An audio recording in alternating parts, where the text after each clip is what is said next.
Kata Imam Ibn Athaillah rahimahullah, semoga Allah merahmati beliau, jangan engkau meninggalkan zikir karena dasar dengan alasan hatimu tidak bisa hadir. Ana tidak bisa sekarang ini mau berzikir, banyak masalah, jadi tidak bisa khusyuk dalam zikir. Ana lagi sibuk, tidak bisa khusyuk dalam zikir. Kata Imam Ibn Athaillah, jangan seperti itu. Tetaplah kamu berzikir kepada Allah walaupun hati engkau lalai dari Allah. Terus berzikir kepada Allah walaupun hati kita kemana-mana. Terus berzikir kepada Allah walaupun pikiran hati kita ke toko, hati kita ke usaha. Terus saja berzikir kepada Allah. Apa sebabnya? Karena kelalaianmu tidak berzikir kepada Allah itu lebih buruk ketimbang engkau lalai tapi berzikir.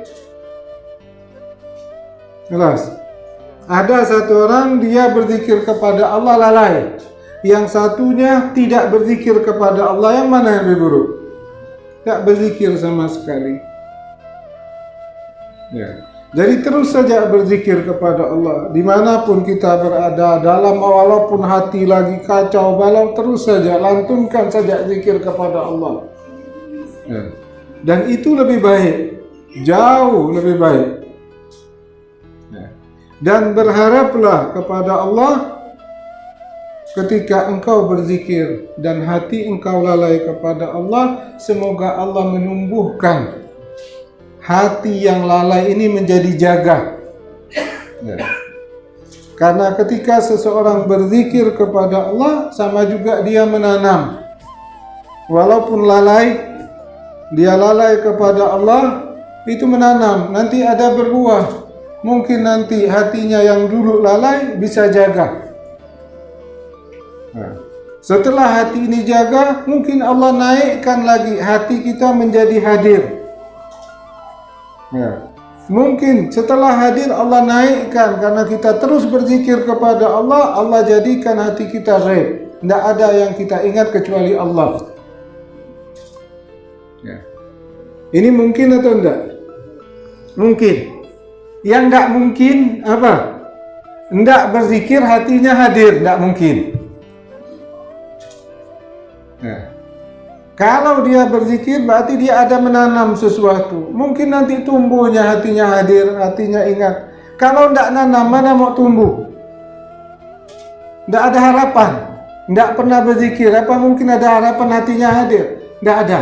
Tapi ketika seseorang berzikir kepada Allah lalai, masih ada harapan hatinya hadir. Nanti dengan anugerah zikir ini, Allah angkat dari lalai jadi hadir hatinya. Masih ada harapan. Seperti orang kerja, dia bekerja, ya, masih ada harapan dapat keuntungan. Kalau tidak ada kerja, apa mau diharapkan? Dan zikir sangat erat kaitannya dengan sholat, karena sholat itu adalah zikir juga.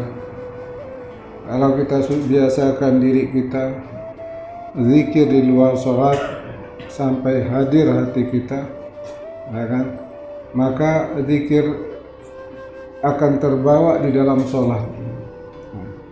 Kalau orang tidak terbiasa, tidak membiasakan dirinya untuk berzikir di luar sholat, maka akan sulit hatinya hadir di dalam sholat. Yang kita lakukan semuanya di luar sholat itu untuk membantu sholat kita. Jelas ya, ikhwan.